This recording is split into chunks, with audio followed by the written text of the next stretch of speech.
ধনঞ্জয়ৰ লগত যদি ছমাহ, বাকী ছমাহ আকৌ যাদৱৰ লগত। এটা আপাৰ ঘৰত যদি 3 মাস থাকে, এটা আপাৰ ঘৰত হয়তো 2 মাহ বা 1 মাহ থাকে। বছৰটোত 2 স্বামীৰ লগত ভাগ বতৰা কৰি মহিলাৰ সুখৰ সংসাৰ। এক ফুল দৌমালিক লৈ লাগিল অথন্তৰ। মহিলা এগৰাকী, কিন্তু স্বামী হ'ল 2গৰাকী।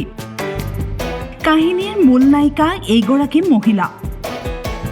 দৰাচলতে চিৰাং জিলাৰ চুবাইঝাৰ 2 নং হুলমা গাঁৱৰ যাদৱ ৰায় নামৰ এজন লোকৰ সৈতে বিয়া হৈছিল মহিলাগৰাকীৰ।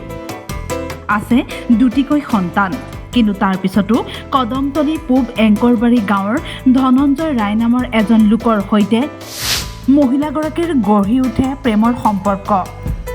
তাৰ পিছতেই ধনঞ্জয়ৰ সৈতে পলাই যায় মহিলাগৰাকী।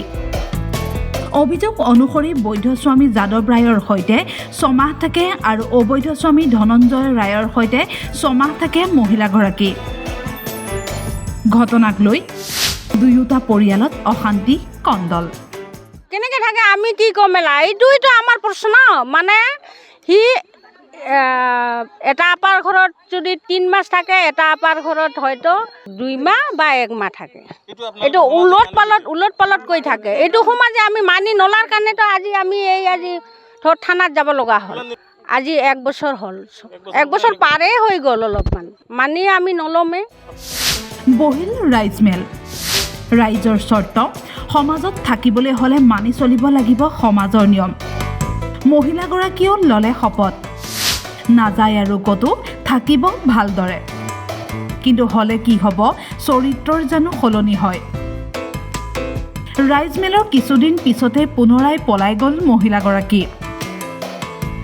অবৈধ স্বামী ধনঞ্জয়ৰ ঘৰত গৈ হাজিৰ। কিছুদিন ধনঞ্জয়ৰ লগত থাকি আকৌ ঘূৰি আহে প্ৰথম স্বামী যাদৱ ৰায়ৰ ঘৰলৈ। এইবাৰ গঞা ৰাইজ নাচুৰবান্দা। এনেকৈ আৰু নহ'ব।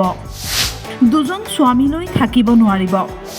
পচন্দ কৰক এজন স্বামীক। যিজন স্বামীক পচন্দ কৰে তাতেই থাকিব লাগিব মহিলাগৰাকী। কিন্তু মনে যে নামানে মহিলাৰ। ফলত তৰ্কাতৰ্কি।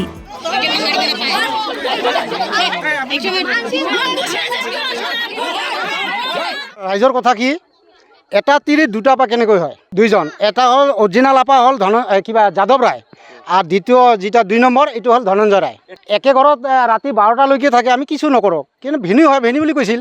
পিছত দেখা পাওঁ ৰাতিত স্কুটি দি লৈ যায়, আহে আৰু কিবা কিনি কৰে, এইটোতো কোৱাই নচলে।